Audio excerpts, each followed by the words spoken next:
Cumprimento aqui a mesa, doutora Cláudia, doutora Adalberto, a presidência. Também registro o meu agradecimento ao doutor Maurício Ferro, presidente da Comissão de Mobilidade Urbana da OAB de São Paulo, pelo convite, pela iniciativa. Para nós do Ipojor é uma honra. O Lucas já falou bastante nesse aspecto, eu não vou me alongar porque nós já estamos um pouco adiantados. Também o nosso presidente, o doutor Luiz Otávio. E aí eu pedi para inverter a ordem, porque quando o Maurício me fez o convite, pediu para que eu indicasse o nome de alguma referência para nos brindar com respostas em relação ao assunto, eu já chamei meu professor, o doutor Adalberto Martins, porque aí fica mais fácil para mim, eu só faço as provocações, as dúvidas, e ele, a doutora Cláudia aqui, traz as soluções. De fato, a reforma trabalhista é bastante recente, não dá para ninguém cravar ou afirmar que tem respostas definitivas. Há uma mudança significativa no eixo central da figura da proteção. A lógica do direito individual ao trabalho, ela agora passa por uma nova reflexão à luz da prevalência do negociado sobre o legislado, artigo 611-A, e o 611-B em especial, mas sempre olhando à luz daquilo que a Constituição Federal nos traz, no artigo 7º e 8º. As entidades sindicais, de fato, assumem ou deverão assumir um protagonismo, como o doutor Luiz Otávio bem destacou na sua fala. Agora, de fato, nós veremos quem efetivamente se importa com o movimento sindical e com a representação e representatividade daqueles em nome de que falam. E, por conta disso, o direito do trabalho ele se lembra da sua origem, de que, de fato, é um ramo do direito privado, né? E, como tal, as relações, especialmente no plano coletivo, elas devem se lembrar do princípio da autonomia da vontade coletiva, né?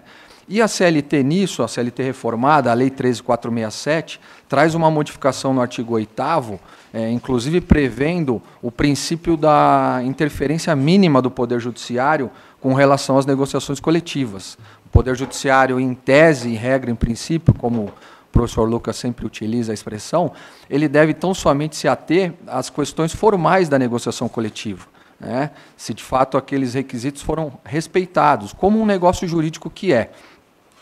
Por conseguinte, com isso, a Lei 13.467 está lá na exposição de motivos, não sou eu que estou dizendo isso, nem tampouco fazendo uma provocação além do limite aqui ao professor Adalberto, deve-se conter o ativismo judicial, né? Ou, pelo menos, o excesso de intervencionismo do Poder Judiciário no tocante àquilo que é ajustado. Se é bem ou mal negociado, isso, de fato, deve ser respondido por aquela categoria que escolheu os teus representantes. E aí a negociação ruim tem que ser ajustada na próxima Assembleia ou na próxima mesa.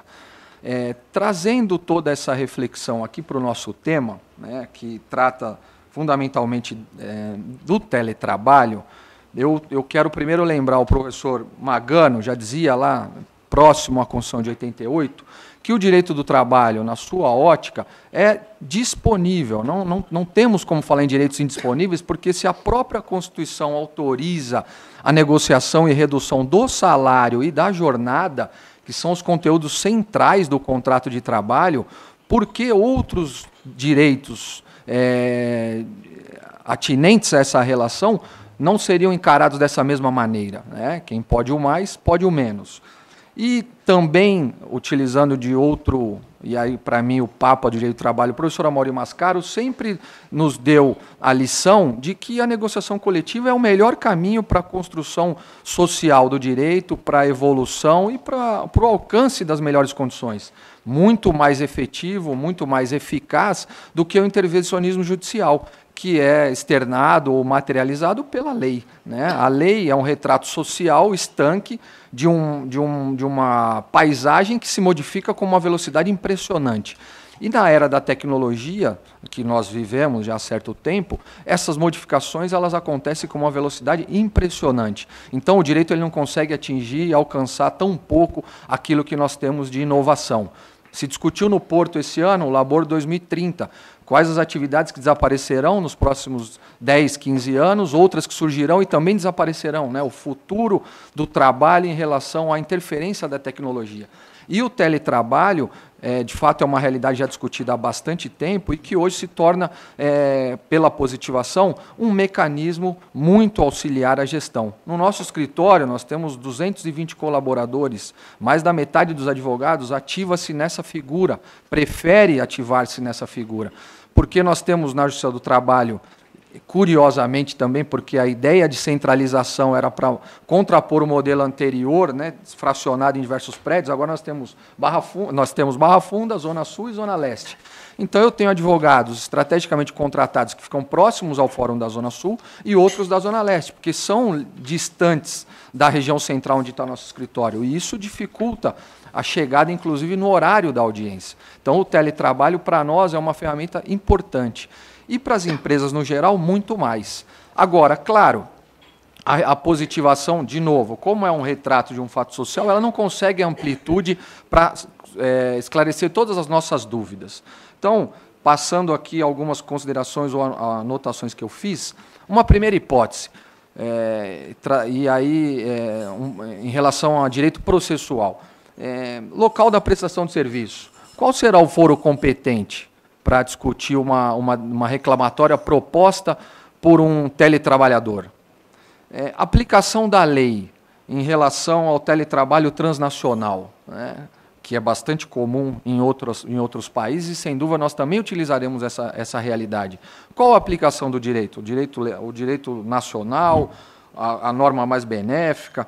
Como a gente resolve esse problema?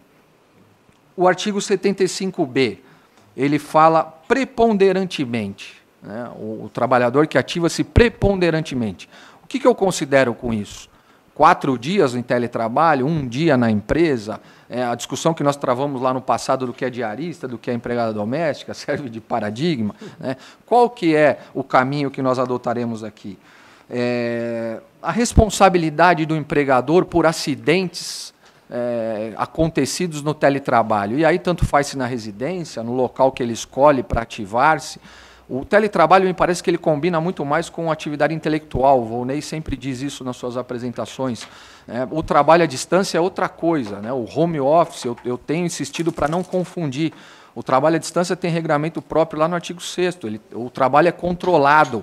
O teletrabalho não tem controle de jornada. A ideia da estrutura é exatamente essa. Então, e o acidente? Acontece lá na residência. Como é que eu vou definir a responsabilidade? É do empregador? A fiscalização, o Ministério do Trabalho e Emprego pode bater na porta lá do sujeito e dizer, olha, eu quero dar uma olhada aí nas regras de ergonomia, se você está jogadão no sofá, de bermuda, chinelo, com o notebook no colo, você tem um espaço para ativar-se, né, para realizar as tuas tarefas. Como é que fica isso? O retorno do empregado, o 75C no parágrafo 2º diz isso, né, que a empresa pode definir que o empregado retorne ao modelo anterior, ou seja, ativar-se presencialmente. E ali está dizendo que pode ser unilateral. Isso conversa com 468, essa alteração unilateral é possível? É a cargo e a gosto do empregador? Né? O equipamento. Quem custeia o equipamento? É de fato o empregador que custeia esse equipamento, internet, telefonia, ou isso pode ser ajustado? Legislação comparada, o artigo 168 do Código de Trabalho português, ele estabelece que esse ônus é do empregador por conta do risco do negócio. Nos serve essa disposição? E aí, para fechar a minha fala, todas essas provocações podem ser respondidas pela negociação coletiva. A negociação coletiva, ela preenche toda, porque o 611A, como o doutor Luiz Otávio destacou na sua apresentação, tem lá no inciso 6º o teletrabalho. Então, isso fica para a maturidade dos agentes coletivos, né, o sindicato, a empresa ou os sindicatos ajustarem, e, se ajustado, o judiciário deve respeitar esse conteúdo, porque a própria Lei 13.467 diz que jornada não é mais questão de saúde e segurança do trabalhador. Né? Então, qual caminho nós temos pela frente aí para construir? Porque se um dos motes ou um dos pilares centrais da reforma trabalhista é da segurança jurídica, nós, de fato, construindo esse modelo a partir da negociação coletiva, teremos segurança jurídica ou nós veremos o judiciário de novo interferindo como fez em negociações que tratavam de jornada itinere, de trabalho à distância, alterando cláusulas. A gente tem decisões, inclusive, que o próprio sindicato abriu mão de contribuição obrigatória e o Ministério Público ativou-se contrário a esse ajuste, o TST manteve a decisão do regional e depois o STF reformou. Então, como nós devemos nos portar nesse novo modelo? É isso, eu agradeço aqui de novo a oportunidade e, como eu não tenho essas respostas, eu passo a palavra para os meus colegas. Obrigado. Obrigado.